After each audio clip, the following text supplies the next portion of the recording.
Question of the day: the difference between a mechanic and a technician. Well, that's what we're here to talk about. The first big difference is simply the use of computers. For example, on the new 18-wheelers and school buses that I work on, they have lots of computers. They have 4 computers that I can name off the top of my head. They have one for the ABS, the anti-lock braking system, which prevents you from skidding, crashing, and bursting into flames. Then they have the engine controller, which controls the engine. It makes the injectors fire, reads all the sensor readings, makes sure everything's working all hunky-dory. The transmission controller, which helps you shift if you are a girl and have an automatic. Sorry. And then they also have the body controller. And the body controller controls things like windows going up and down, your AC working properly, all that kind of stuff. And your radio sometimes. It depends. Now, all of these computers can have different fault codes, and they can have tons of different problems. Problems like short to power, short to ground, open circuit, overloaded circuit, and well, you wouldn't know what was wrong with it unless you had a computer to hook up to it and potentially run diagnostics. Say you had a problem with your fuel gauge, and you said it sticks at half and it never moves, and I wanted to find out if it was the gauge or your fuel or the fuel tank sender or whatever. I could hook up my computer and I could make your gauge dance left and right and see if it stuck. And if it doesn't stick, then well, at least I know it's not the gauge.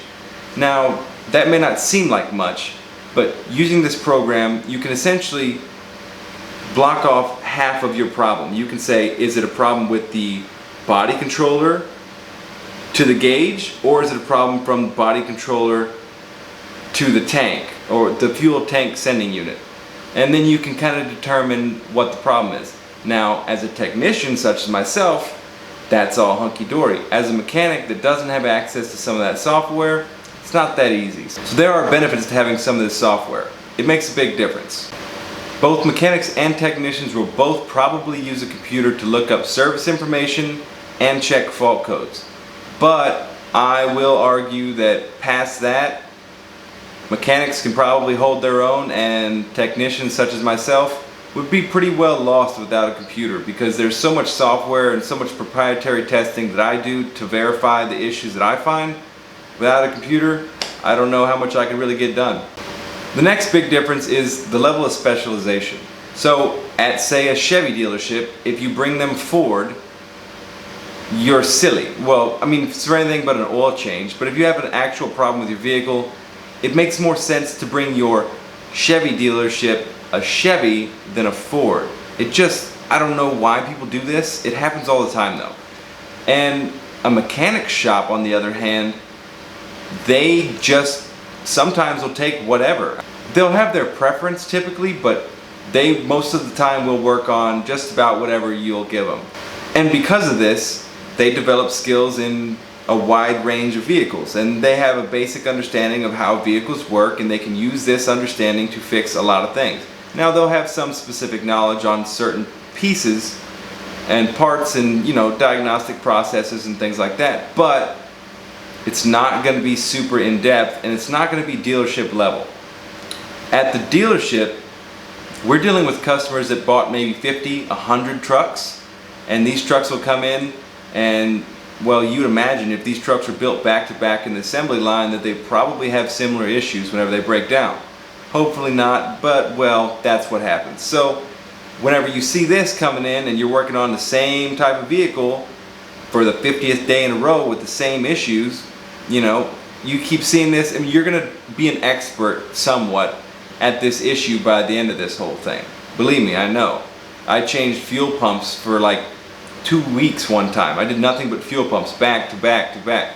It was brutal. I mean, I was really good at changing fuel pumps by the end of it, but still, it gets kind of annoying.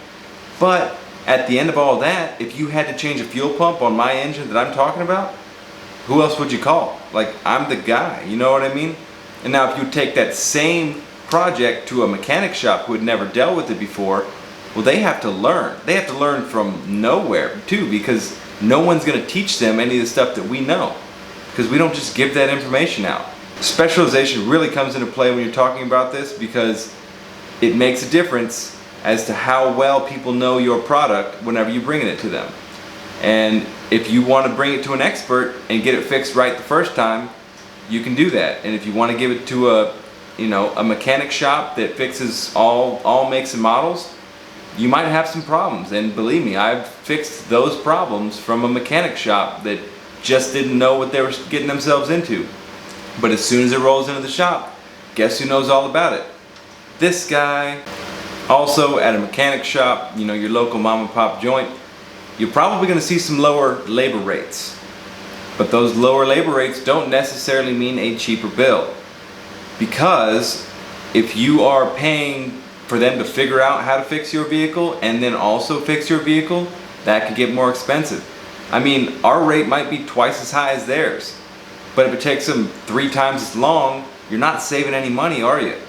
And I'm not saying that you should always take your vehicle to a dealership. I'm just saying that if you had to get a surgery, would you want to get it from a surgeon who's done it 100 times or their first time? You pick. Spend your money wisely. Sometimes a discount isn't always the best deal. And another big factor as to whether or not you happen to be a technician or a mechanic is how old the crap you're working on happens to be. Because if it's ancient technology, I'm talking about no computers, nothing, manual gauges in the dash, everything. Yeah, that makes you a full-blooded mechanic, my friend. So you might be wondering whether or not there's a big pay difference as being a mechanic or a technician. And I can speak to that a little bit. So at my shop we have both mechanics and technicians.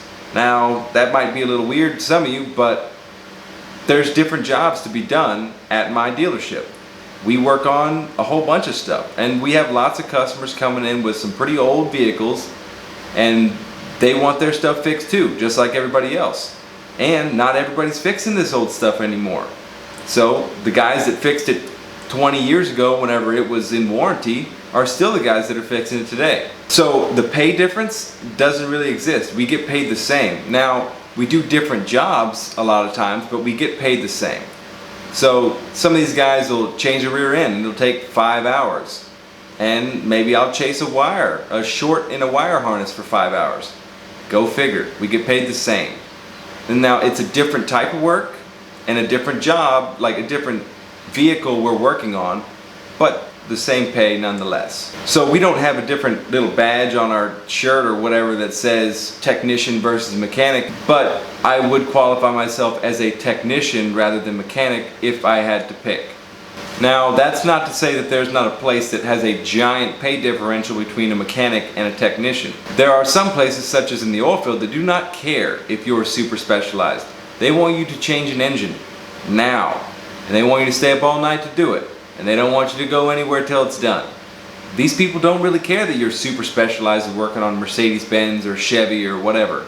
They just want you to change parts, and they want you to do it now. And they'll pay top dollar for it too. Some of these guys make crazy money.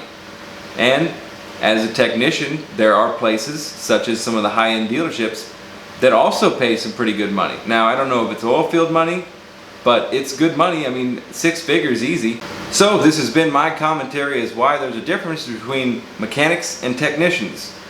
And it's just what I think. It doesn't mean I'm right. I'm sure I could be wrong in at least 1 or 2 aspects of this whole thing, but it's just some thoughts I had on it and why I consider myself to be a technician and not a mechanic. If you agree, like, comment, share, say something nice, and if you don't agree, then just leave. See you later.